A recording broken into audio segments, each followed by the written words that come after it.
It is the most eaten dish on earth, not the most nutritious, not the most complex. The product of the most sophisticated culinary tradition, the most eaten. Approximately 5 billion pizzas are consumed annually worldwide, 3 billion of them in the United States alone. Every second of every day, someone somewhere on earth is eating pizza in a restaurant, from a delivery box, from a frozen package reheated in an oven that is now, in our scenario, illegal to operate. The pizza is not merely a meal, it is the democratization of cooking at its most complete. Flour and water and yeast and salt, ingredients so inexpensive and so universal that they exist in virtually every kitchen in the world, transformed by heat and time into a base that accepts whatever the culture eating it considers desirable. Neapolitan simplicity, New York abundance, Chicago's architectural ambition, the Tokyo Konomiyaki-influenced versions that Japanese pizza culture developed into something the Neapolitans would not recognize, but cannot dispute. Pizza is not Italian food that the world adopted. It is an Italian foundation that the world built upon, until the thing built was as much the world's as Italy's. And in our scenario, a global legislative act framed around carbon emissions, around energy consumption, around the particular heat output of an industry that operates the world's largest fleet of high-temperature cooking appliances, bans the pizza oven. Every type, every fuel source. Wood-fired gas. Electric, the domestic oven used to reheat a frozen disc on a Friday night. The conveyor oven of the industrial pizza factory. The 1,000-year-old masonry dome of a Neapolitan tradition. All of it, gone. In a world built on the assumption that pizza would always be available, must discover, for the first time, how much of daily life was organized around a circle of baked dough. The global pizza industry generates approximately $150 billion annually. It employs millions of people across every segment of the food service industry, from the wheat farmers of Kansas and the tomato growers of California to the delivery drivers whose routing algorithms have been optimized to the minute by technology companies that built their early logistics infrastructure around the pizza delivery problem. Domino's Pizza alone operates over 19,000 locations in 90 countries. Pizza Hut in 100 countries. The independent pizzeria, the single location, family-owned neighborhood institution exists in virtually every city on Earth, making pizza the most universally distributed food service category in human culinary history. In our scenario, a global carbon reduction emergency treaty ratified in the wake of a climate tipping point that produces sufficient political consensus for unprecedented action includes, among its provisions, a ban on high-temperature cooking appliances above a specified heat threshold. Pizza ovens, which require temperatures between 700 and 900 degrees Fahrenheit for proper operation, exceed the threshold. The ban is not targeted at pizza, but pizza is what it hits. In the food industry, the agricultural supply chain, the cultural heritage institutions, the 2 billion people who eat pizza weekly must navigate a world that has, with the blunt instrument of climate legislation, accidentally eliminated its most beloved food. To understand the full consequence of banning pizza ovens, we must understand what pizza actually is, not as a menu item, but as a scientific, cultural, and economic phenomenon of extraordinary complexity and reach. The irreplaceable chemistry of extreme heat. Pizza is not merely bread with toppings. It is the specific product of a chemical transformation that requires temperatures that no other cooking method can replicate.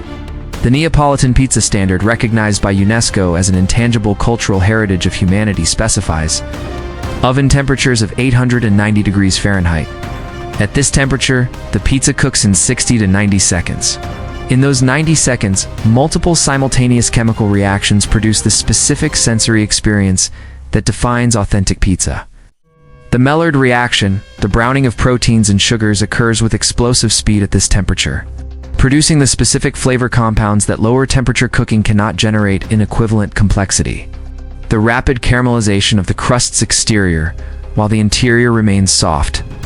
The char and chew that pizza aficionados identify as the defining textural contrast of the authentic pizza experience is physically impossible at the temperatures that alternative cooking methods can safely achieve.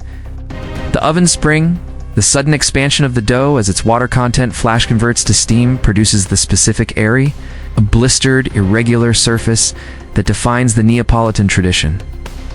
All of this happens only at extreme heat. There is no culinary workaround, no alternative technique, no technology that replicates what 900 degrees of radiative heat does to a disc of fermented dough in 90 seconds. Ban the oven and the pizza. Not a different pizza, not a lesser pizza. No pizza. The cultural depth of what is lost. Pizza's origin in Naples is not merely culinary history. It is the history of poverty made delicious. Pizza margherita, tomato, mozzarella, basil was the food of the Neapolitan poor. Ingredients inexpensive enough for the lowest income households. Cooked quickly in shared ovens, sold by street vendors to people who ate standing up because they had nowhere to sit. It was from its beginning the democratic food. The food that the wealthy and the poor ate in the same form, from the same ovens, with the same essential ingredients. When Italian immigrants carried it to America in the late 19th and early 20th centuries, they carried not merely a recipe, but a cultural practice. The communal oven, a shared table, the specific generosity of a food that feeds many from simple ingredients. American pizza culture, with all its regional variations, all its departures from Neapolitan orthodoxy, all its deep dish ambitions and New York foldability and Chicago architectural excess, is not a corruption of the Italian original. It is what happens when a democratic food meets a democratic culture and each transforms the other. The loss of pizza is not the loss of a menu item. It is the loss of this two-century conversation between an immigrant tradition and an adoptive culture. The economic architecture built on flour and yeast. The pizza industry's reach extends far beyond the pizzeria. American wheat production, which provides the high-gluten flour that pizza dough requires, has organized a significant portion of its agricultural output around the pizza industry's demand.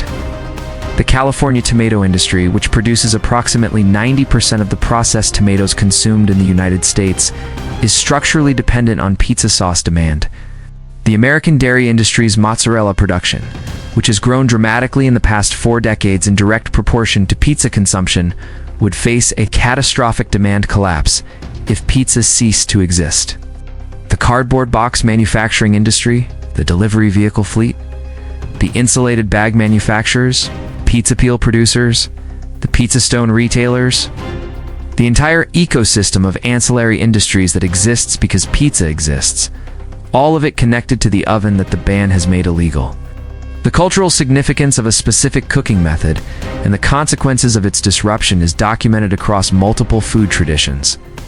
The French baguette protected by law, its production method specified in government regulation. Its cultural status recognized by UNESCO represents a society's decision that a specific food is worth protecting not merely as cuisine but as heritage. The regulation governing baguette production in France specifies not merely ingredients but technique, the specific fermentation time, the specific baking temperature, the specific crust and crumb characteristics that distinguish the protected product from its industrial imitation. France decided that the baguette was worth a law. The Aztec tradition of tortilla production, the nixtamalization of corn that preceded grinding and cooking on a comal, was so central to this American culture that its disruption by Spanish colonization represented not merely a dietary change but a cultural assault. The food tradition carried the culture, though disrupting the food disrupted the culture in ways that transcended nutrition. Neapolitan pizzas, UNESCO designation in 2017. The recognition of the art of the Neapolitan pizzuolo as an intangible cultural heritage of humanity represents the international community's formal acknowledgement that this specific cooking tradition is worth protecting at the level of civilization-scale cultural heritage. The pizza oven ban would be, in this context, the largest single act of UNESCO heritage destruction in the organization's history, not through conflict or negligence. Through climate legislation that did not consider what it was eliminating alongside the carbon it was reducing. In the first week of the ban, the compliance would be immediate and the resistance would be fierce. Pizzerias would close, not all of them willingly. The family that had operated the same oven for 3 generations would not quietly shudder because a treaty said to the Neapolitan pizzuolo, whose craft is UNESCO-recognized heritage, would not accept that the instrument of that heritage was now illegal. The New York slice shop operator, whose entire professional identity is built around a specific oven's performance characteristics, would not retire gracefully. The legal challenges would begin immediately. Constitutional challenges in the United States. Treaty validity challenges in Italy. Cultural heritage protection claims in international courts. Every legal avenue available to an industry with significant resources and passionate constituencies would be simultaneously activated. The challenges would take years to resolve, during which the ban would remain in effect. The ovens would remain cold. The agricultural supply chain would register the impact within weeks. The tomato processing facilities of California would face demand collapse for their primary product. Pizza represents approximately 35% of all processed tomato consumption in the United States. Remove it, and the tomato processing industry, which operates on margins that assume consistent high-volume demand, would face financial pressure that would ripple back through the agricultural supply chain to the farms that grew the tomatoes. The mozzarella dairy industry would face similar pressure simultaneously. Combined, the agricultural economic impact in the states most dependent on pizza-related production would approach the scale of a major regional economic disruption. The delivery infrastructure would face existential restructuring. The food delivery industry, Uber Eats, DoorDash, Grubhub, and their global equivalents built their algorithms, their driver recruitment models, and their restaurant partnership infrastructure substantially around pizza delivery. Pizza's characteristics make it the ideal delivery food. It maintains quality during transport better than most prepared foods. It delivers reliably within the temperature management parameters of an insulated bag. Its packaging, the cardboard box, is inexpensive, functional, and biodegradable. No other food category matches pizza's delivery economics. The loss of pizza delivery would remove the most profitable and most operationally efficient category from every food delivery platform simultaneously. Driver utilization rates would fall, platform economics would deteriorate.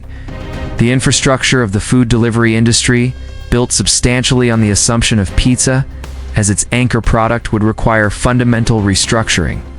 Culinary innovation would respond with creativity and with failure in roughly equal measure. The pizza industry would not accept prohibition without attempting to find what the law allowed.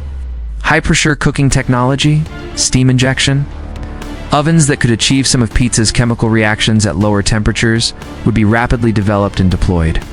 The results would be edible, sometimes good, occasionally excellent. They would not be pizza. The specific combination of radiative heat from a stone or brick surface, convective heat from a high-temperature atmosphere, and the 90-second transformation window that authentic pizza requires, these are not approximated by alternative technologies. They are produced by them. At lower intensity, with less of the specific character that defines the authentic product. The industry would produce alternatives. The alternatives would be consumed, and the consumption would be accompanied persistently by the awareness that what was being eaten was not what pizza had been. Was an approximation of an experience that the oven ban had made permanently inaccessible. The black market for pizza would emerge within months. It always does. The pattern of prohibition, the legal industry replaced by an illegal one, the enforcement costs mounting while the demand remains, would repeat itself in the specific, fragrant, wood smoke-scented register of clandestine pizza operations. Backyard wood-fired ovens. Hidden restaurant kitchens operating after official closing hours. The specifically Italian tradition of the hidden pizzeria, the vicolo obscuro, the unmarked door. The pizza made for friends and neighbors in defiance of authority, adapting itself to the specific authority now being defied. In Naples, the birthplace of pizza, compliance with the pizza oven ban would be treated as a suggestion. Not merely because the Neapolitans are culturally resistant to authority, though they are, but because the pizza oven is. In Naples, as fundamental to the physical and cultural landscape as the churches and the sea, the enforcement of the pizza oven ban in Naples would require resources and political will that no government in Italian history has successfully deployed against something the Neapolitan population collectively decided to ignore. The illegal pizza would be, in many cases, better than the legal alternatives, because it would be made in the only oven that makes pizza what pizza is. 5 billion pizzas a year. 3 billion in America alone. These are not merely statistics of consumption. They are the aggregate expression of something that 2 billion people per week choose, voluntarily and with enthusiasm, to eat. Not because they must. Not because it is the cheapest option, or the most nutritious option, or the option that any health professional would categorically endorse. Because it is delicious in a specific way, a way produced by specific chemistry, specific craft, specific heat that no other food replicates. And because it is communal in a specific way, the pizza is not usually eaten alone. It is shared, divided at the table, subject of negotiation. Who gets the corner slice? Who ordered the wrong topping? Whether the remaining piece belongs to whoever reaches for it first? It is the food of the shared table, food that arrives whole and must be divided. That makes division itself into a social act. The Catholic tradition sees this as no coincidence. The breaking of bread at the shared table carries theological weight that the Church recognized in pizza's Neapolitan birthplace, and that persists in the specific symbolism of a food that must be shared to be properly eaten. The pizza oven ban eliminates a cooking appliance, but what it actually eliminates, what the cold stone and the unburned wood and the unrisen dough represent in the full weight of their absence, is the specific, irreplaceable experience of a tradition that turns simple ingredients into community, flour, water, yeast, salt, heat, and the table of people waiting for what the heat will make. There is climate legislation that must be written, carbon emissions that must be reduced. The genuine urgency of a warming planet that requires genuine sacrifice across every industry and every cultural practice. This is real and it is urgent. But the legislation that addresses it must be written with the awareness of what it eliminates alongside the carbon it reduces, because some of what it eliminates is not merely economic. It is cultural. It is communal. It is the specific, chemistry-bound, tradition-embedded, UNESCO-recognized. To -billion-people -per-week expression of the human need to gather around something that fire has made. And fire, in the end, is not just a carbon source. It is the oldest technology, the one that made us human in the first place. The question this scenario ultimately asks, the question that the cold oven and the unburned wood and the dough with nowhere to go all pose in their silent way, is not whether the planet needs protecting. It does. The question is whether we can protect it without extinguishing the fires that, for 10,000 years of human civilization, have been the warmth around which we gathered. And whether the legislation we write knows the difference between the fire that harms and the fire that holds us together.